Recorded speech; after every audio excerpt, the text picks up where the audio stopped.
السلام علیکم، میرا نام مبشر لقمان ہے اور محترمہ بے نظیر بھٹو کی شہادت کا دن جو ہے وہ قریب آ رہا ہے، ان کی اینیورسری جو ہے. اور سچی بات ہے کہ ان کی شہادت نے ان گنت لوگوں کو ٹچ کیا اور جھنجھوڑ کے رکھ دیا.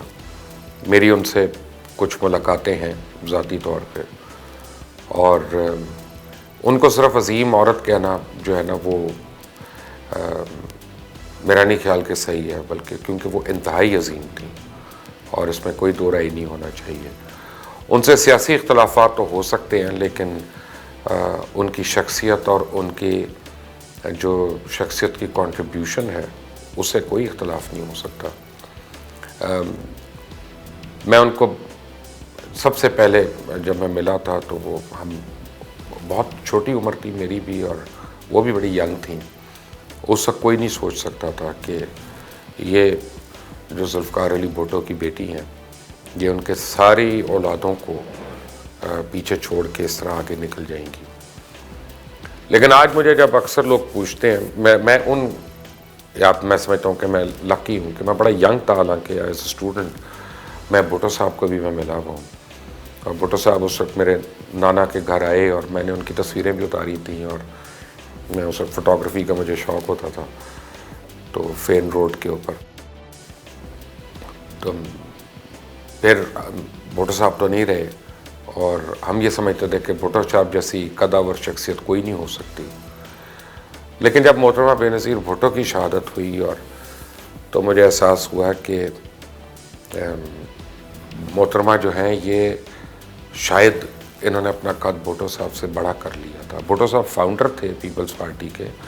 بھٹو صاحب پاکستان میں آئین کے آرکیٹیکٹ ضرور تھے، لیکن محترمہ بے نظیر بھٹو جو ہیں انہوں نے وہ فاؤنڈر ہیں ایک ماڈرن لبرل ڈیموکریسی کی، اور وہ آئین اور کانسٹیٹیوشن کی پروٹیکٹر ہیں. اور انہوں نے جس طرح سے فنڈامنٹل رائٹس کے لیے اسٹرگل کیا اس کی نظیر شاید ہمیں دنیا میں نہیں ملتی. بہت ہی کم ہو، اگر ہو تو مجھے نہیں پتہ.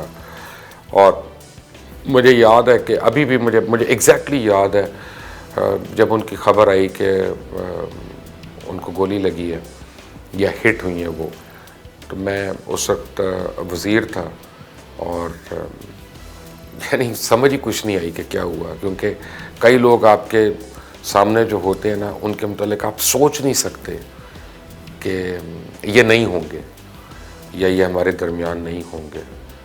اور محترمہ بے نظیر بھٹو ہمارے درمیان تو نہیں ہے اس وقت، لیکن ان کی کاوشیں، ان کی کوششیں اور پاکستان کے لیے ان کی قربانیاں جو ہیں وہ ہمیشہ ہمیں یاد بھی رہیں گی.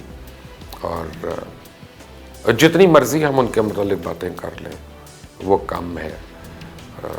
ان کے اوپر تو کتاب لکھی جا سکتی ہے، فلم بن سکتی ہے. میری اپنی ان سے جو چند ایک بار ملاقاتیں ہوئیں، I found her to be an extremely enlightened person. اور شاید حیرانی ہو آج ینگسٹرز کو سنتے ہوئے، بٹ محترمہ کی سینس آف ہیومر بڑی ریفائنڈ تھی، اینڈ وہ جوکس بھی کریک کر دیتی تھیں، مذاق بھی کر لیتی تھی، برداشت بھی کر لیتی تھی، سب سے بڑی بات. اور جینونلی وہ جمہوری عورت تھیں اور جمہوریت پسند عورت تھیں، اور وہ اپنے ارد گرد لوگوں سے اختلاف رائے سننے پہ وہ پریفر کرتی تھیں، اس پہ یقین رکھتی تھیں. ان کا چھوڑا ہوا جو خلا ہے وہ تو شاید کبھی بھی پورا نہیں ہو سکتا. اور آج کے دن چند ایک لوگوں کی جن کی کمی بہت زیادہ محسوس ہوتی ہے پاکستان کی سیاست میں، محترمہ ان میں سے ایک ہے. آج کے دن ہم صرف یہ دعا کر سکتے ہیں کہ اللہ تعالیٰ ان کو ان کے درجات کو بلند کرے، اور جو ہے اللہ تعالیٰ ان کو ہر لمحے اور ہر پل جو ہے ان کو ہر اس خوشی سے نوازے جس کا کوئی بھی انسان تصور کر سکتا ہے، اور اس سے بھی بلکہ بڑھ کے. اور ان کی جتنی خواہشات تھیں پاکستان کے لیے، نیک خواہشات، اور اپنی اولاد کے لیے، اللہ تعالیٰ ان کو بھی پورا کر کے دے. آمین ثم آمین.